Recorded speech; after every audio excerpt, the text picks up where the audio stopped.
제가 지난 금요일 기도회 시간에 제주도 선교사로 처음 파송을 받은 이기풍 목사님에 대하여 잠깐 소개를 했었습니다. 그가 예수 믿기 전에 이 평양에서 아주 성격이 괄괄한 인물로 아주 소문이 났을 적에 제가 처음으로 서양인을 만나게 돼요. 자기보다 키가 훨씬 더 크고 얼굴이 하얗고, 그러니 그 마음에 엉뚱한 생각을 가졌으니 저렇게 덩치가 나보다 훨씬 더 큰데 누가 더 센가, 내가 더 센가, 뭐 이런 평소에 돌 던지기로 유명한, 싸움꾼으로 유명한 이기풍의 마음에 그런 생각이 들었습니다. 아주 고약한 생각이죠.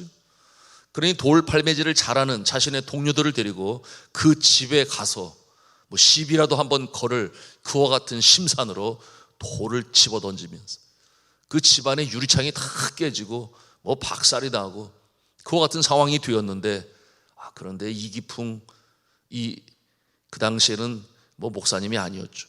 의아하게 여겨지게 된 것은 당장이라도 뛰쳐나올 것 같았는데 그런 상황이 아니었습니다. 그러니 이상히 여기게 되었어요. 그러던 어느 날 장터에서 저가 또 보게 되었으니 이 한국말이 어눌한, 한국말이 서투른 이 마펫이라고 하는 선교사가 전도를 하는 그 모습을 보게 되었습니다. 다시금 고약한 마음이 일게 되었고 돌을 집어가지고 던졌는데 그게 턱을 치게 되었고 심한 상처를 입고 피를 흘리면서 쓰러지게 되었습니다. 그리고 그의 턱에는 그 상처로 인하여 흉터가 평생 남게 되었어요. 이기풍은 그렇게 선교사를 못살게 굴면서 건축 중인 당시 장대현 교회, 이 장대현 교회 건축 현장에 나타나 때려 부수지를 않나 횡포를 부리고 폭력을 일삼던 중에 성령님께서 강권적인 역사로 나타나기 시작했습니다. 평소 같으면 아무렇지도 않았을 터인데 성령께서 그 꿈속에 자꾸만 자신이 돌을 던져 때려 눕힌 이 모펫 선교사님의 얼굴이 자꾸만 생각나게 했어요. 그러니 그 마음이 괴로웠습니다. 자꾸만 그 모습이 떠오르게 되니 그로 인해 밥맛도 잃어버리게 되는 지경에 이르고 말았어요. 제가 원산으로 이사 가게 되었는데 거기에서 또다시 같은 백인인 서양 선교사를 만나게 돼요. 그는 스왈론 선교사님이었는데 같은 백인인 비슷하게 생기지 않았겠습니까? 그러니 또다시 자신을 그렇게 돌로 괴롭혔던 이 모펫 선교사님이 자꾸만 또 생각이 났어요. 그런데 그의 마음에 생각이 드는 것이, 왜 그렇게 돌을 집어 던졌을 때 그가 분노하지 아니하고, 또한 돌을 던져 턱이 깨지고 피가 흘려 쓰러지게 됐음에도 불구하고 나 같으면 경찰에 고발이라도 하고 그 분노하는 마음을 표출했을 것인데 왜 가만히 있었을까? 그것이 자꾸만 이상하게 마음에 떠올랐어요. 이와 같은 심리적 상황에서 이 이기풍은 이 원산에서 스왈론 선교사님을 통해 복음을 듣게 되고 그리고 예수님을 믿게 됩니다. 그리고 저가 1896년에 세례를 받게 돼요. 그와 같은 상황에서 다시금 평양으로 돌아오게 되니 마펫 선교사님을 찾아가서 자신의 죄를 이제는 고백하고 용서함을 받아야 되겠다, 그런 생각을 갖게 되었습니다. 그래서 이 모펫 선교사님을 찾아가서 잘못했다고 용서를 빌게 되었는데, 이 모펫 선교사님은 전혀 그와 같은 일 벌써 까마득히 잊은 것처럼 그에게 어떠한 잘못을 탓하지 아니하고 그를 용서하게 되었으니 그의 마음에 그 사랑과 은혜의 감동이 일었어요. 이와 같은 상황에서 당시에 이 모펫 선교사님은 평양신학교를 설립하고 그 평양신학교의 초대 교장이 되시니, 그래서 젊은 최연소의 나이로 이 평양신학교의 1회 입학생이 되고 저가 졸업을 하게 되고 아무도 가려고 하지 아니하는 저 복음의 불모지 제주도에 선교사로 파송을 받았어. 그곳에 가서 그야말로 성령이 역사하시는 여러 수많은 기적 같은 일들을 체험하면서 복음하는 일에 아주 혁혁한 공을 세우는 일로 쓰임받는 이기풍 선교사님이 될 수 있었던 것이었습니다.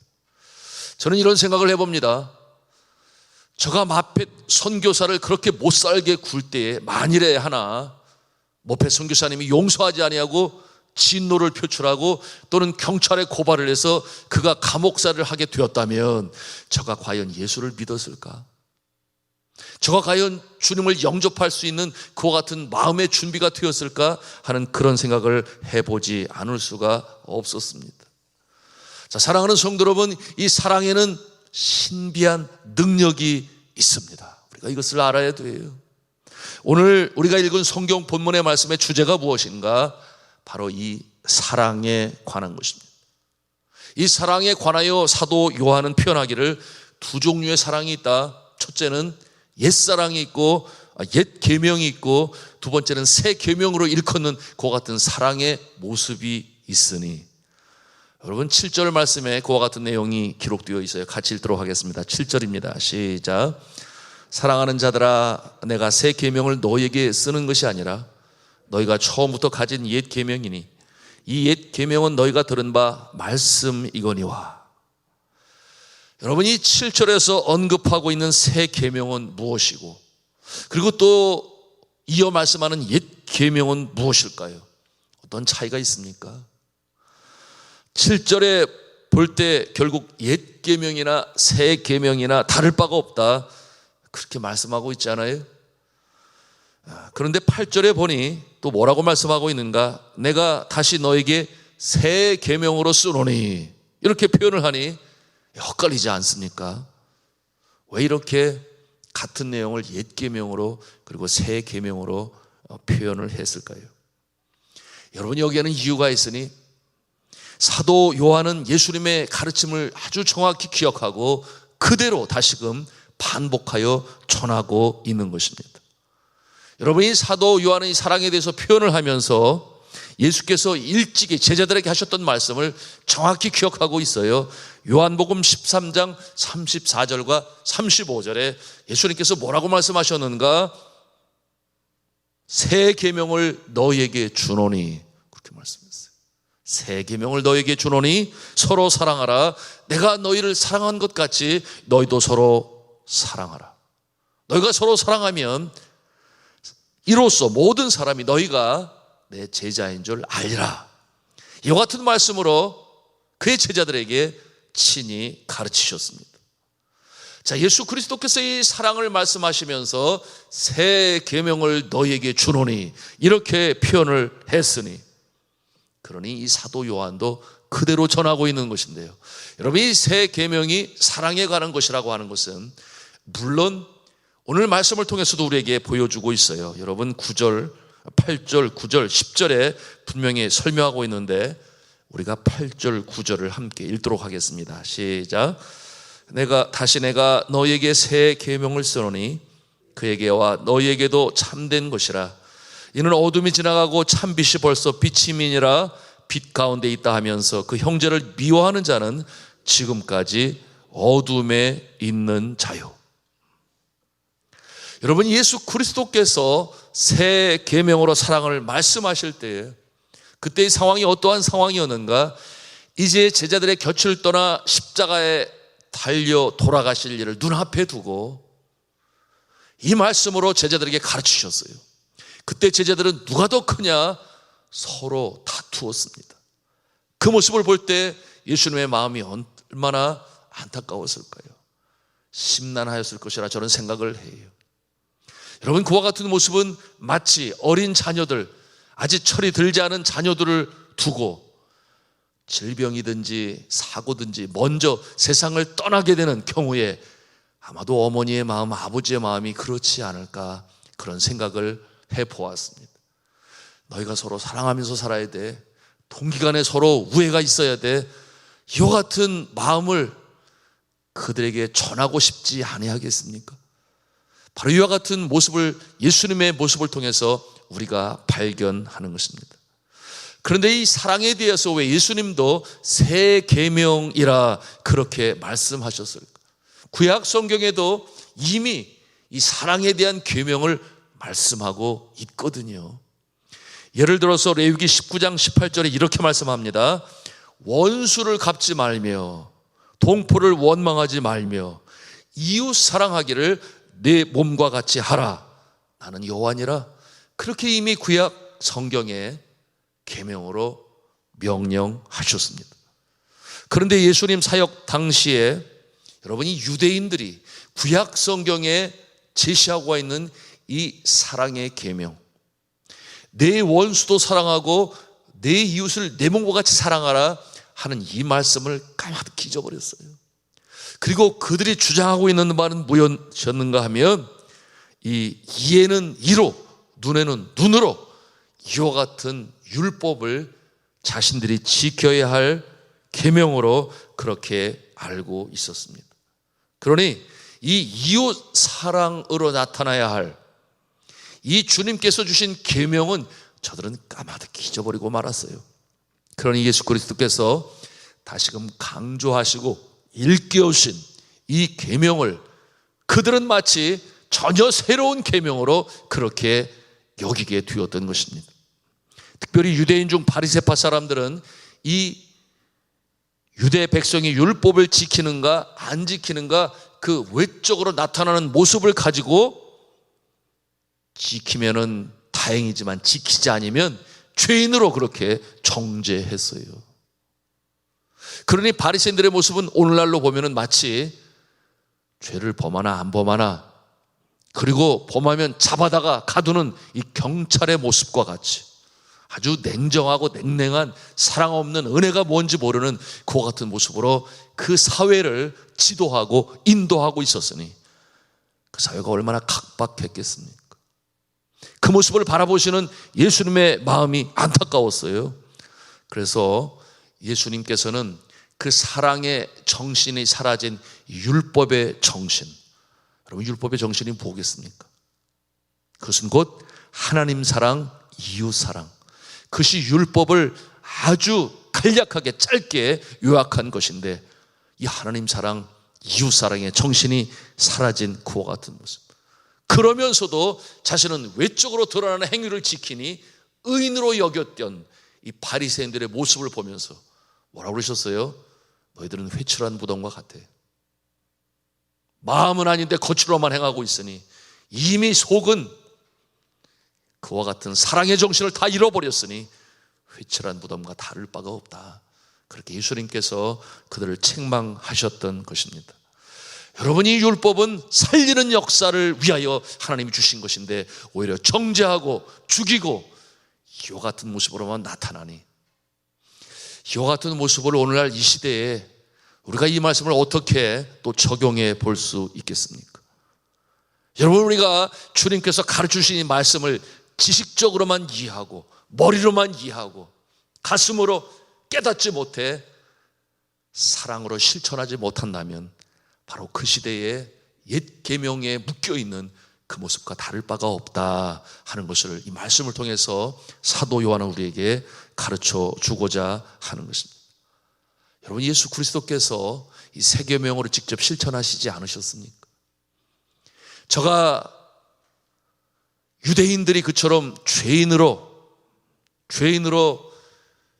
그렇게 지명하고 사회 가운데 떠나가게 만드는 그 같은 상황 가운데서 오히려 죄인들을 친구로 삼으시고, 그렇잖아요. 세리 마태를 자신의 제자로 삼으시지를 않으셨다. 여러분, 이 세리는 로마인들에게 세금을 걷어 바쳐야 되니 그 시대의 유대인들에게서는 완전히 패반자여 죄인 중에 상죄인이었는데 예수님은 그를 용서하시고 제자로 삼으시지를 않.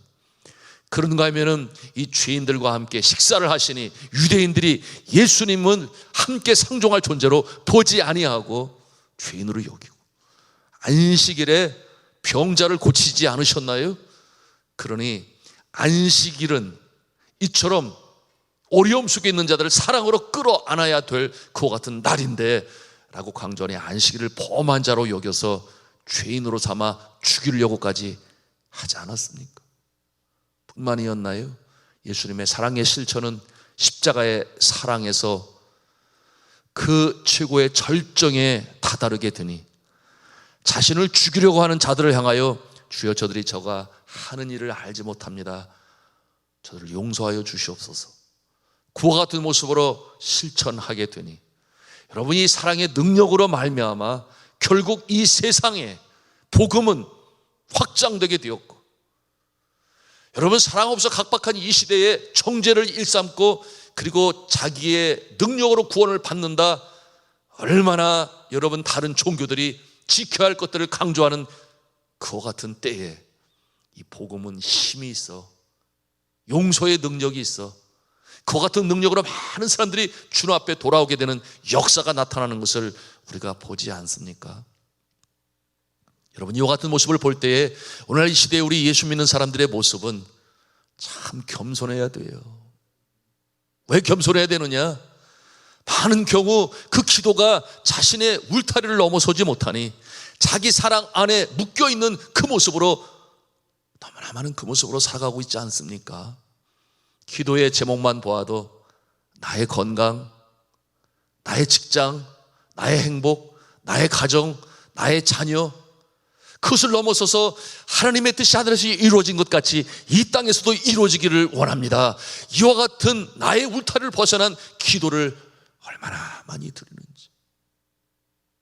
그런가 하면은 나의 사랑의 울타리를 넘어서서 나보다 더 힘들고 어려운 자들을 향하여 내가 저들을 도와줄 수 있어야 돼. 그래서 실천으로 행하는 모습은 또 얼마나 됩니까? 정말 사랑 없어 각박한 이 시대에 정말 필요한 것이 그 모습인데요. 물론 내가 잘 되고 봐야지, 누구나 다 자연스럽게 갖고 있는 생각이에요. 그러나 정말 사랑을 필요로 할 때 우리가 그 모습을 외면한다면 우리는 바리새인들과 다를 바가 없다 하는 것을 말씀을 통해서 깨닫는 것입니다. 여러분, 타이타닉 영화를 보면 거기에 한 신부가 등장을 하는데 기억하실지 모르겠어요. 그 배가 침몰하는 가운데 사람들을 구해내기 위하여 여러 사람들의 생명을 건지고, 그러한 가운데 이 신부는 결국 건널 수 없는 그런 공간에서 결국 이 세상을 떠나고 마는 그와 같은 모습이 실제적인 인물이에요. 그와 같은 모습을 보는가 하면은 여러분, 데레사 수녀와 같은 모습을 또 우리가 봅니다. 죽어가는 자들, 그 신두를 믿는 사람들은 죽어가는 집이 어디에 있는가? 이 겐지스강 주변에 있어요. 거룩한 강이라 여겨서 죽으면 화장이 되어지고 그 재가 겐지스강에 뿌려져야 극락으로 간다, 뭐 그런 믿음을 가지고 있는데, 그러니 꾸역꾸역 나이가 먹어 누가 보살필 수 없는 존재들이 자꾸만 그 죽음의 집, 죽어가는 자의 집으로 모이는 거예요.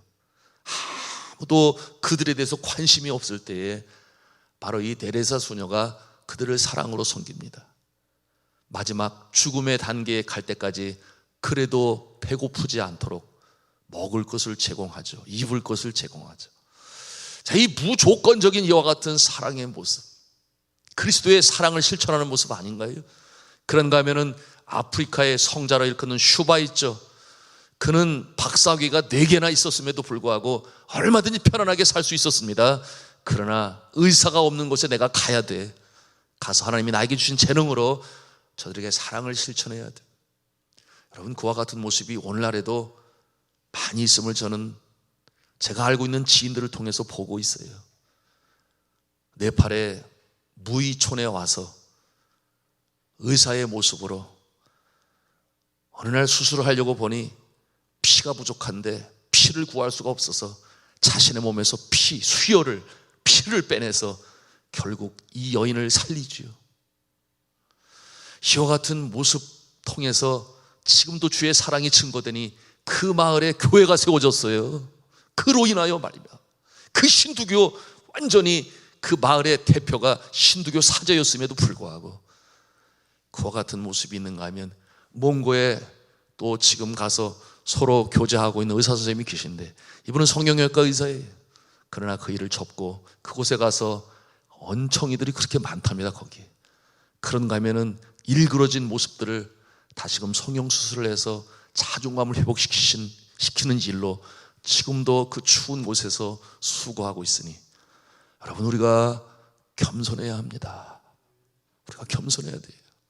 그러지 못할지언정 정말 내 곁에 나의 일터에 나의 이웃 중에 정말 어려워 내가 조금이라도 도와주면 그가 일어설 것 같으면, 그리고 그 외롭고 고독한 사랑 없어 각박한 이 시대에 극단적인 선택을 하는 자들이 특별히 금천 지역에 너무나 많이 있는, 여러분, 이 사도 요한의 사랑의 메시지를 통해서 다시 한번 우리의 마음을 다시 한번 결심하고, 내가 그렇게 예수님과 같은 존재는 되지 못하겠으나 그러나 내가 할 수 있는 한 사랑으로 돕겠다, 주의 사랑을 증거하겠다, 이와 같은 마음을 가지시는 저와 여러분 되시기를 주님의 이름으로 축복합니다.